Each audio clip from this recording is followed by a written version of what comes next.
అలాగే నేను పార్టీ పెట్టినప్పుడు ఎవరిని అడగలేదు. నేను సొంత స్నేహితులు ఎవరు నమ్మలేదు, అన్నదమ్ములు నమ్మలేదు.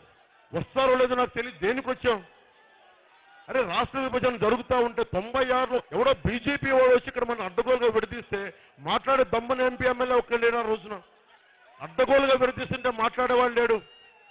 నేను అన్ని రకాలుగా మాట్లాడి విసిగిపోయి 2014లో కేసీఆర్ లాంటి నాయకులు ఆంధ్ర వాళ్ళని అడ్డగోలుగా పిచ్చి పిచ్చి పెడతా ఉంటే ఒక్కడు అండగా మాట్లాడి దమ్ము ధైర్యం ఒక్క ఆంధ్ర నాయకుడికి లేకుండా పోయింది. విసుగొచ్చింది. అరే ప్రజలు వేరు, ఎమ్మెల్యేలు వేరు, ఎంపీలు వేరు, ప్రజలు వేరు. ఆ దమ్ము మీరు ఎందుకు ఆ వివక్షని ఆ విచక్షణ ఎందుకు లేదని ఒక్కడు మాట్లాడింది లేదు. విసుగొచ్చి వెన్నులో గుండె ధైర్యం పోయింది, వెన్నులో ధైర్యం పోయింది, దమ్ము పోయింది. ఒక మనిషికి ఉండాల్సిన దమ్ము ధైర్యం తగ్గింపు చచ్చిపోయింది ఒకరికి. మనకి చచ్చిపోతే కడప మేలంటే రవీంద్ర రెడ్డి వచ్చి నా మన ఇష్టం వచ్చింది అడుగుమంటాడు. ఇక్కడ చంద్రశేఖర్ రెడ్డి వచ్చి బ్రాహ్మణుల్ని కూలగొట్టి షాపింగ్ కాంప్లెక్స్లు కడతారు. చంద్రశేఖర్ రెడ్డి లాంటి వాడు.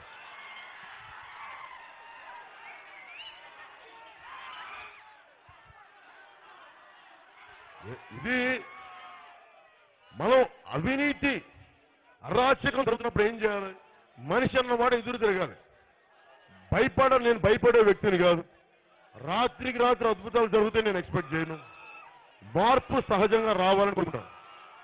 నేను ఇంత పరిస్థితుల్లో ఇలాంటి కష్టం వస్తాను ఎవరి నుంచి ఏం ఆశించకుండా ఒక్క నిమిషం అరవద్దు.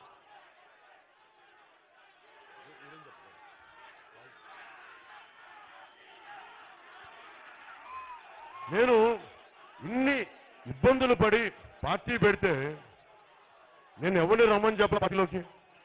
నేను ఎవరిని నమ్మలేదన్న. మిమ్మల్ని నమ్మాను, ఇంకెవరు నమ్మలేదు. మా ఆడపడుచుని నమ్మాను, ఇంకెవరు నమ్మలేదు. అలాగే నేను వెళ్తుంటే ఉదాహరణకి చలమలశెట్టి సునీల్ గారు, నేను చలమలశెట్టి సునీల్ గారు నేను ఎప్పుడు రమ్మని చెప్పలేదు పార్టీలో. నేనేం నమ్ముతాను? గతంలో పీఆర్పీలో చేయక ముందు నుంచి చలమలశెట్టి సునీల్ గారు నాకు తెలుసు, వ్యక్తిగతంగా తెలుసు. నాకే ఆయనకి నా వ్యక్తిత్వం ఎంత బాగా తెలుస్తుంటే లండన్ ఎయిర్పోర్ట్లో ఒకరోజు నేను నడిచేళ్తున్నా, నా కొడుకుని తీసుకెళ్తాను. 9 నెలల కొడుకు, నేను ఒక్కనే వెళ్తున్నాను. నా కొడుకుతో అకీరాజ్ ఆయన తీసుకుని వెళ్తా ఉంటే నేనే నా ట్రాలీ నడుపుకుంటా వాడి భుజానికి వెనకాల బ్యాక్ వెళ్తుంటే ఆయన సహాయం ఇస్తానని నేను తీసుకోవాలా. అంటే నేను ఎవరి సహాయం పుట్టిన తీసుకున్నాను, అది తెలుసు ఆయనకి.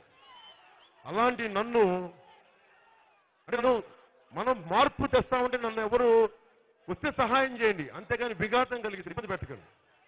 చలమలశెట్టి సునీల్ అనే వ్యక్తి నేను నా దారి నేను వెళ్తుంటే వచ్చి, సార్ నాకు మీరంటే ఇష్టం, మన జన సైనికులంతా చెప్తున్నారు మీతో రావాలని ఉంది, సరే రండి అన్న.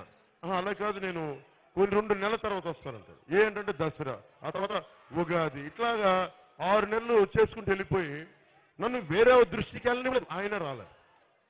నేను అడిగాను తర్వాత, దేనికి మీరు చెప్పచ్చు కదా, నేను అడిగాను దేవుని నుంచి, వస్తే మీరు పార్టీలోకి రండి, లేకపోతే మీరు రావద్దు అని చెప్తే ఆయన నన్ను 6 నెలలు వెయిట్ చేయించి వాళ్ళకి నన్ను వెళ్ళనివ్వరు.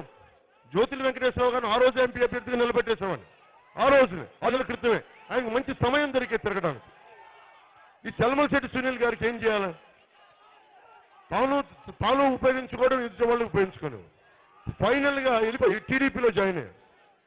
మీరు టీడీపీలో జాయిన్ అయ్యే కాడికి నా చుట్టూ తిరగడం దేనికి నాకు అర్థం కాదు.